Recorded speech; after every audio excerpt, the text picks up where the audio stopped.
invested a lot in your education, and people have invested in you. And let me tell you, the world needs your talents. Man, does it ever. The world needs a lot, and we need it from you. We really do. We need it from you young people. I mean, I'm not speaking for the rest of us up here, but I know I'm getting a little grayer. We need it from you, the young people, because remember this. So you got to get out there. You got to give it everything you got, whether it's your time, your talent, your prayers, or your treasures. Because remember this, you will never see a U-Haul behind a hearse. I'll say it again. You will never see a U-Haul behind a hearse. You can't take it with you. The Egyptians tried it, and all they got was robbed. So the question is, what are you going to do with what you have? I'm not talking about how much you have. Some of you are business majors, some of you are theologians, nurses, sociologists. Some of you have money, some of you have patience, some of you have kindness, some of you have love, some of you have the gift of long suffering. Whatever it is, whatever your gift is, what are you going to do with what you have? Fail big. That's right. Fail big. Today is the beginning of the rest of your life, and it can be very frightening. It's a new world out there. It's a mean world out there, and you only live once. So do what you feel passionate about. Take chances professionally. Don't be afraid to fail. There's an old IQ test, was 9 dots, and you had to draw 5 lines with a pencil within these 9 dots without lifting the pencil.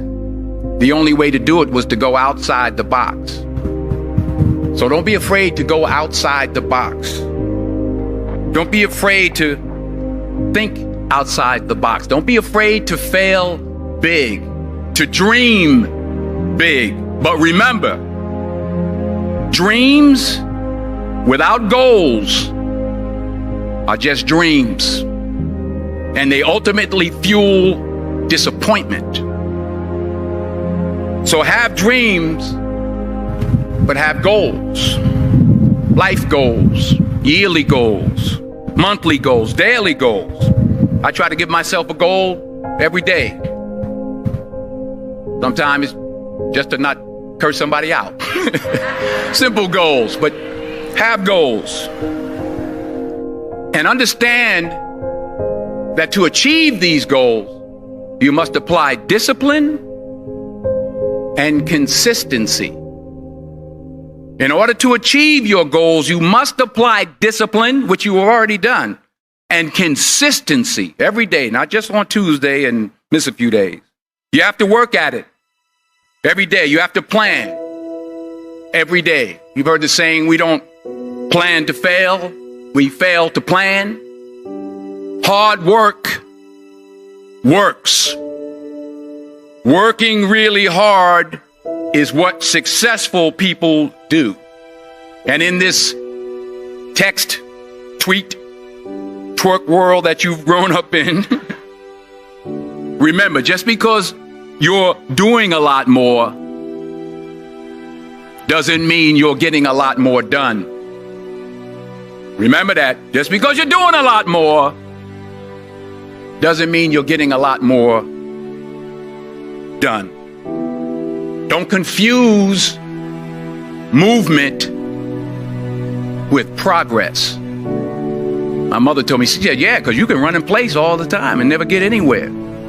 So continue to strive, continue to have goals, continue to progress. I found that nothing in life is worthwhile unless you take risks. Nothing.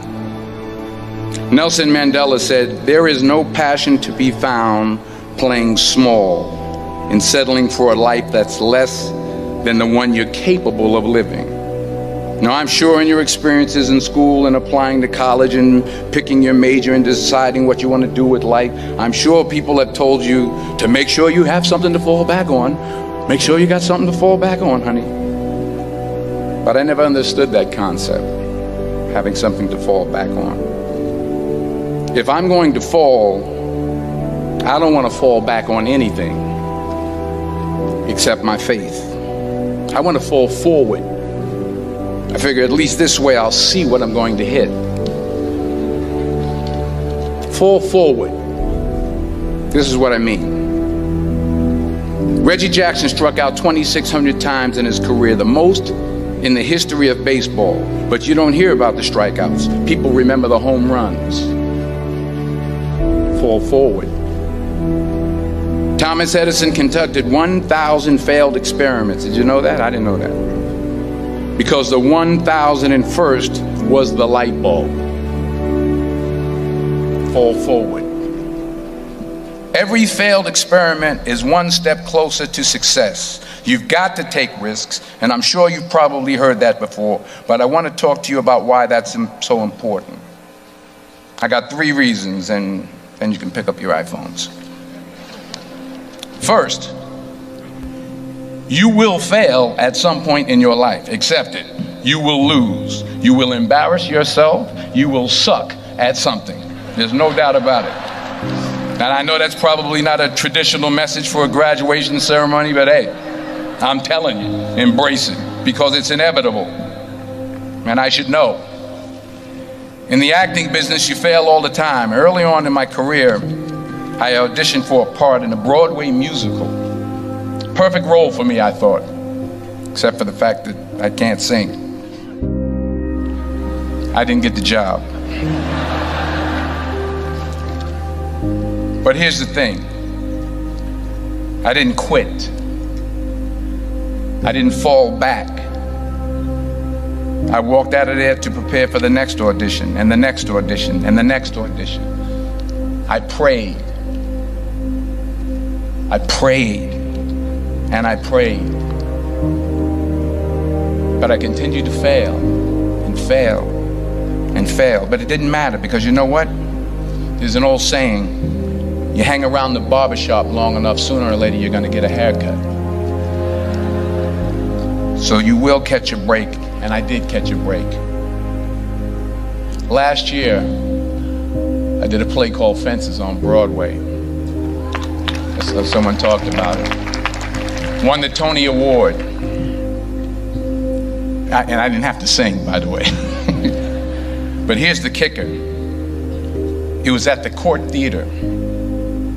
It was at the same theater that I failed that first audition 30 years prior.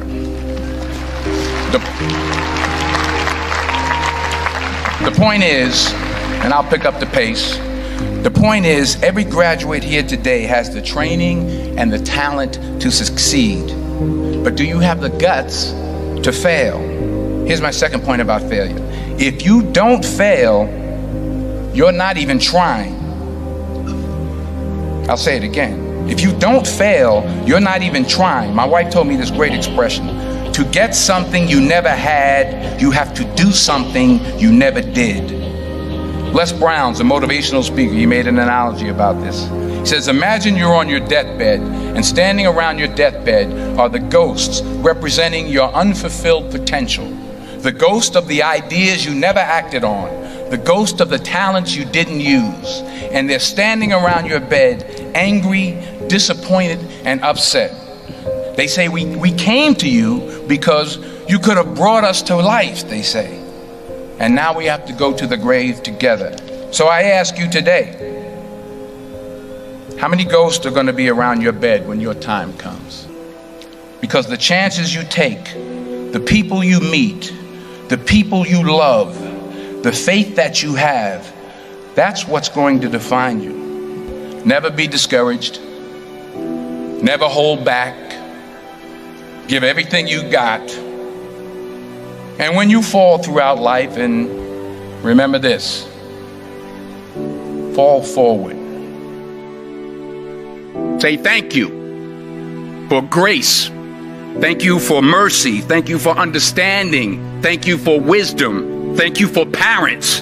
Thank you for love. Thank you for kindness. Thank you for humility. Thank you for peace. Thank you for prosperity.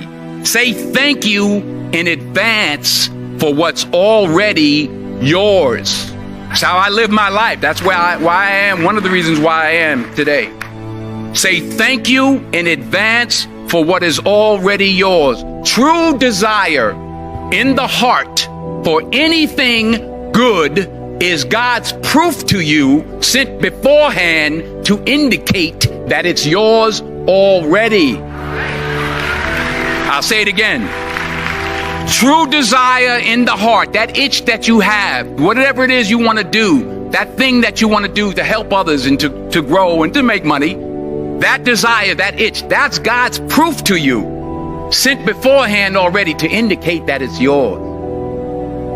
And anything you want good, you can have. So claim it. Work hard to get it. When you get it, reach back. Pull someone else up. Each one, teach one. Don't just aspire to make a living. Aspire to make a difference.